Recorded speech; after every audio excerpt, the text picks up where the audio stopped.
You've got mail, the computer chirped, interrupting the buzz of the city outside Cordelia's apartment window. She dragged her eyes from the skyscraper horizon to the inbox icon. The email was from an unfamiliar sender, the subject line a string of legal jargon. Her curiosity piqued. She clicked it open. The message was a notification of inheritance. A distant relative had passed away, leaving her Magnolia House. Cordelia's heart skipped a beat. She'd never heard of the place, let alone anyone in her family tree with such an elaborate name. A sense of excitement stirred in her chest, mingling with the dust of forgotten family ties. Well, it's definitely not a fortune, she murmured to herself, skimming the details. But it's something. A beat-up old mansion in the middle of nowhere. In the American South, no less. Cordelia, a city girl through and through, had never stepped foot in that part of the country. Yet, the thought of escaping the concrete jungle was tantalizing. With a heavy sigh, she closed the email and stared at the wall.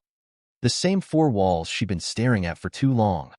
Her job was a dead end, her relationship a fading memory, and her future as murky as the foggy reflection in the skyscraper across the street. Perhaps a change of scenery was just what she needed. Cordelia packed her bags with a mix of excitement and trepidation. The drive to the airport was a blur of honking horns and yellow cabs, the flight a series of uncomfortable naps and stale pretzels. When she finally landed, the humidity hit her like a wet towel. This wasn't the fresh start she'd imagined, but it was a start nonetheless.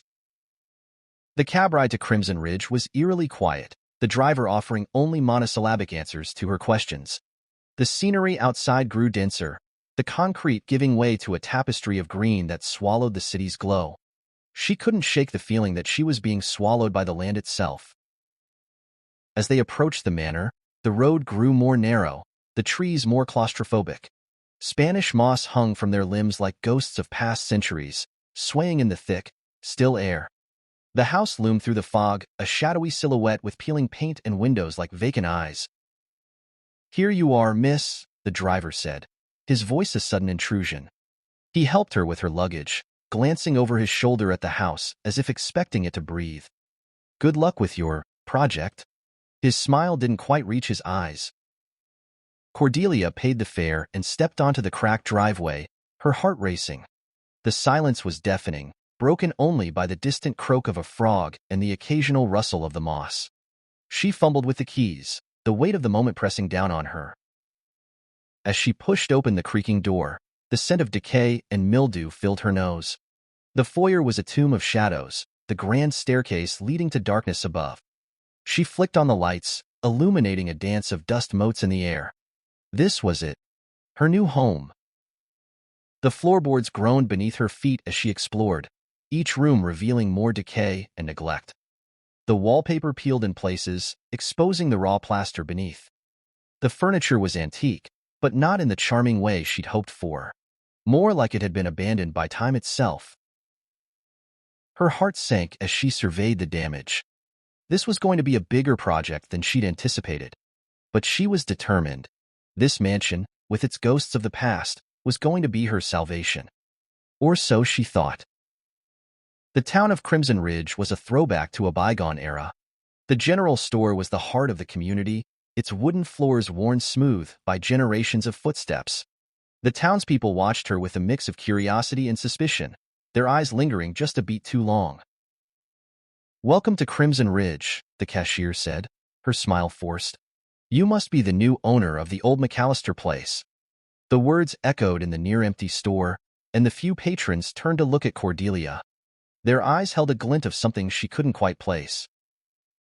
"Thanks," Cordelia replied, her voice too bright. She picked up a few supplies and made her way to the counter, feeling the weight of their stares. The cashier's eyes darted to the ring on her finger, then back to hers. "You're not from around here, are you?" "No, I'm from the city," Cordelia said, avoiding the question of her marital status. The cashier nodded, her expression unreadable. "You know, I've been hearing some stories about the manor," she ventured, hoping for a friendly chat. The room grew still.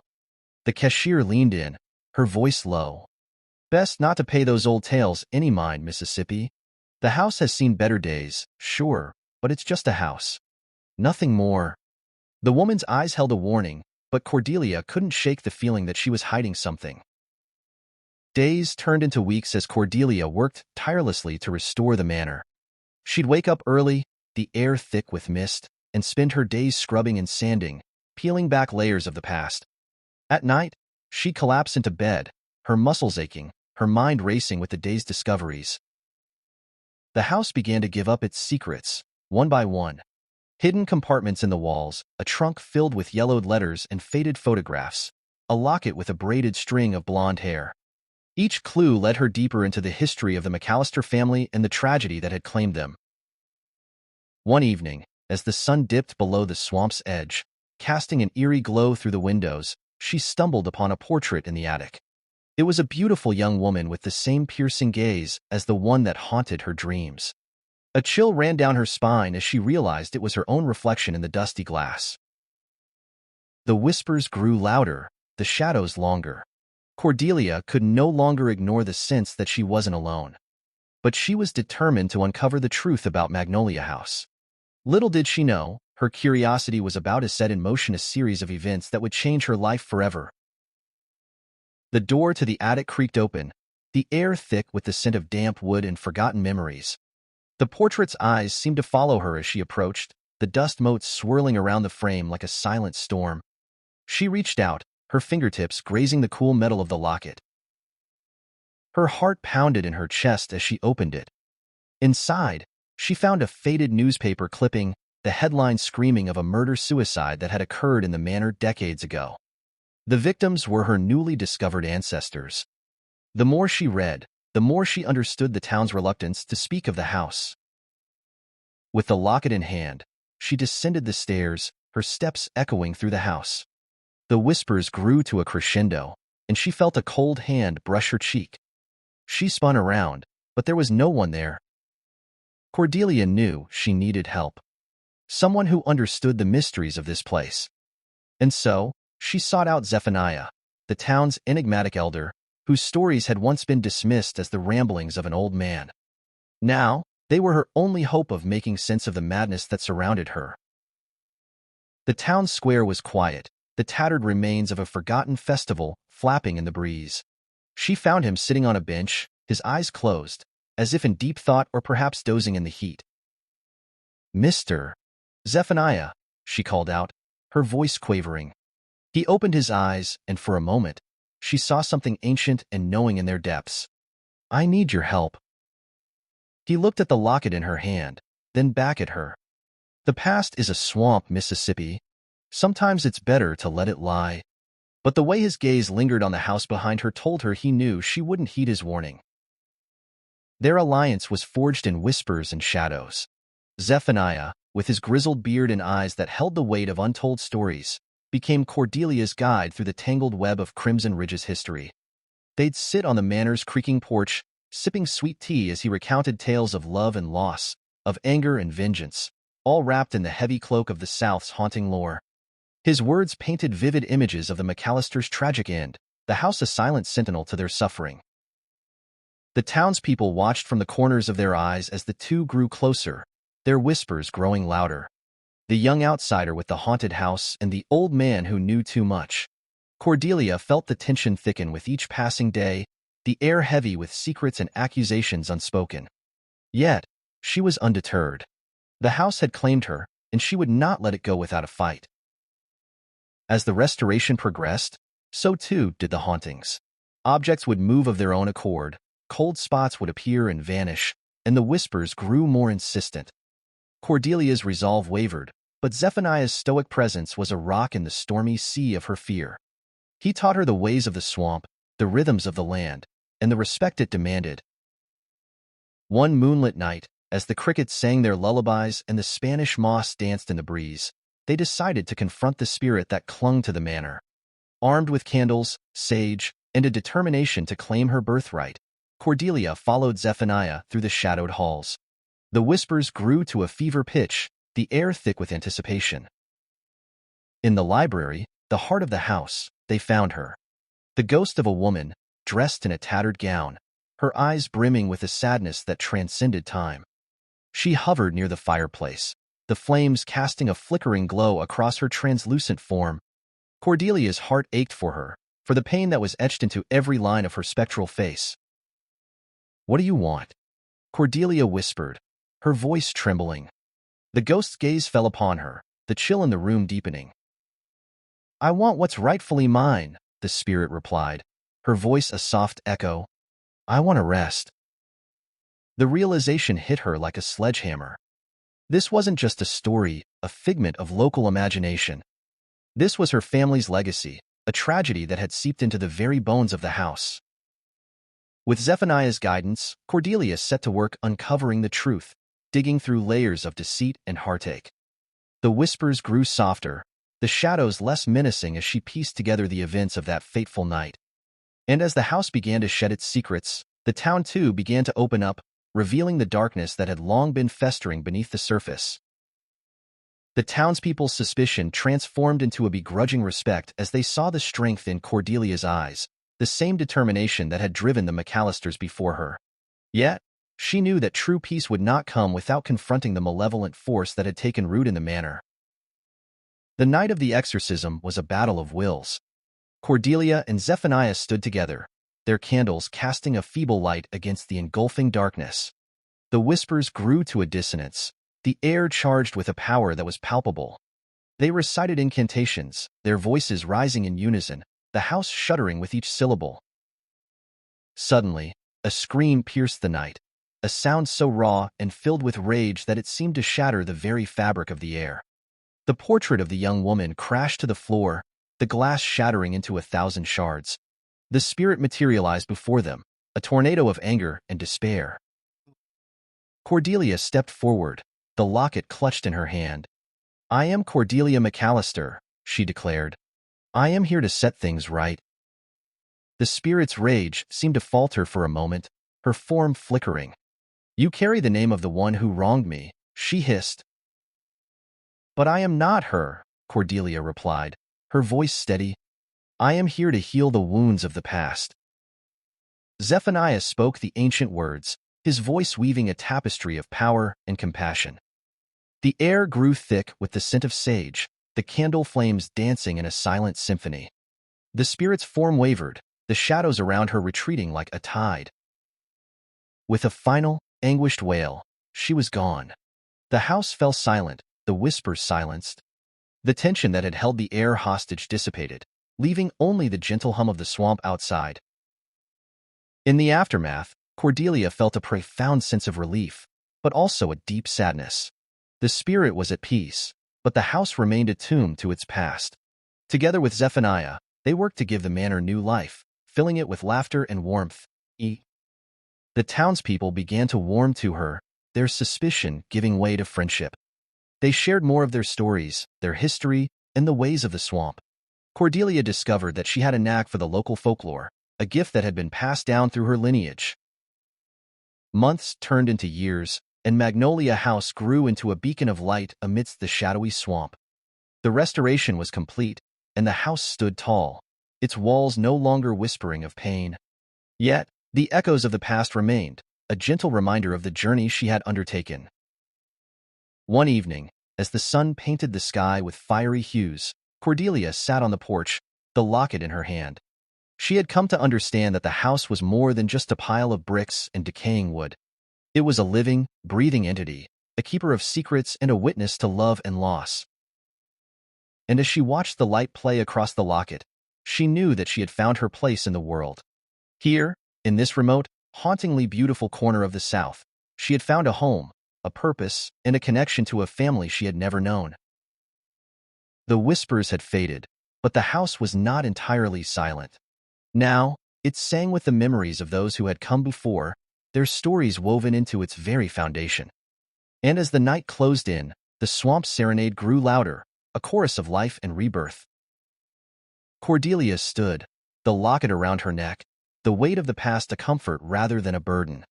She turned to Zephaniah, a smile playing on her lips. "It's time to write the next chapter," she said. The old man nodded, his eyes gleaming with pride. "Indeed, it is," he replied. "But remember, the swamp has a mind of its own. It'll give you stories, but it'll also take its toll. With a nod, Cordelia stepped into the night, the locket a beacon against the darkness. The swamp waited, a canvas for new beginnings and a keeper of ancient secrets. And as she disappeared into the embrace of the mist, the whispers grew faint, the house's history now a part of her own. Years passed, and Crimson Ridge grew accustomed to the new life that Cordelia brought to the manor. The townspeople saw her not as an outsider, but as a guardian of the land's legacy. Her curiosity about the supernatural had become a quiet respect, a bond that bridged the gap between the known and the unknown.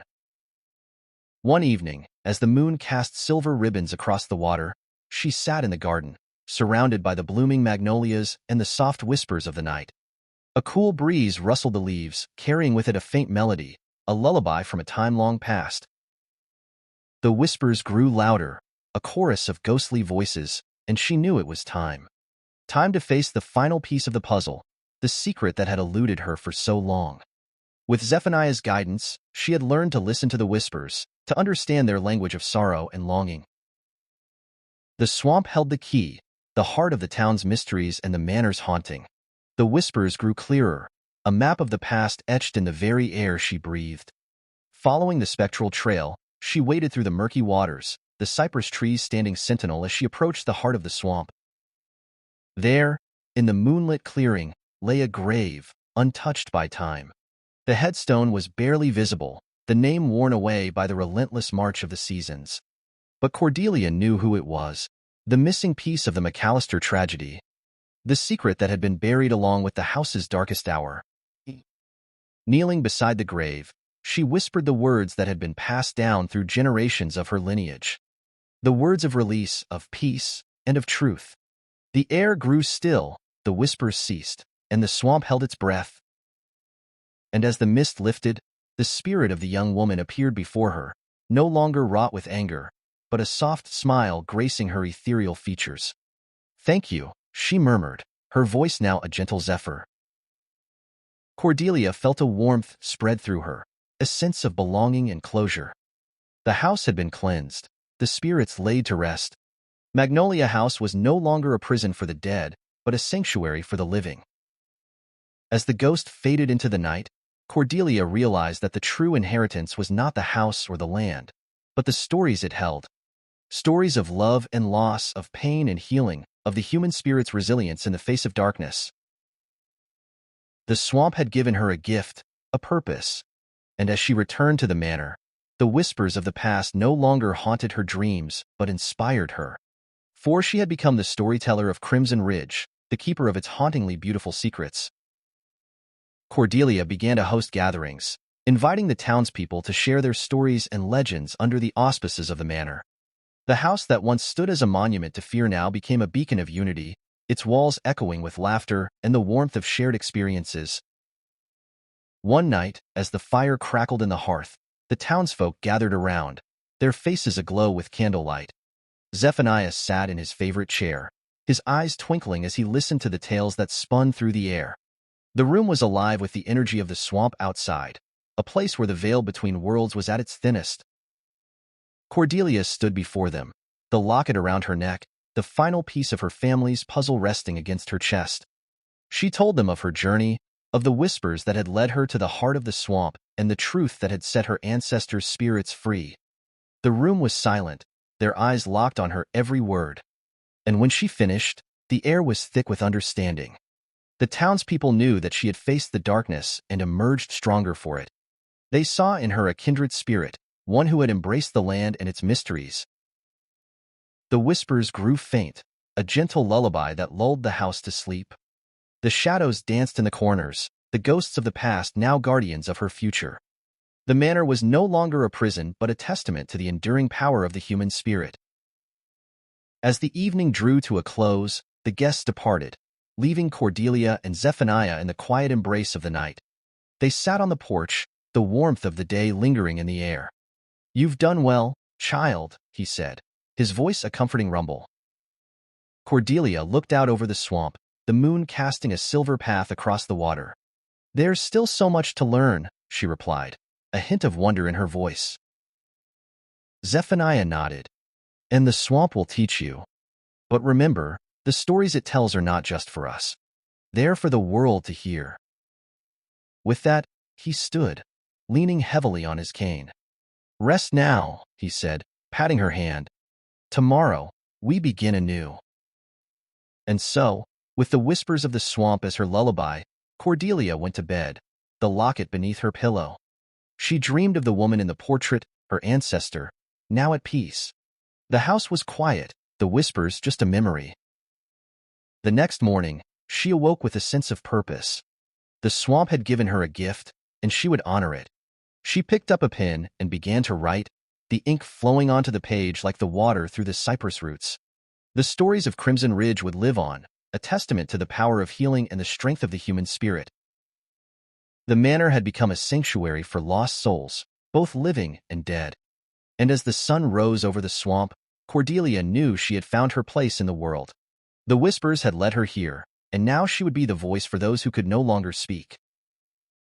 Thank you for watching this video. I hope you enjoyed it. If you did, consider subscribing to stay updated with our latest stories, give us a like if you want to see more, and drop a comment below to let us know your thoughts.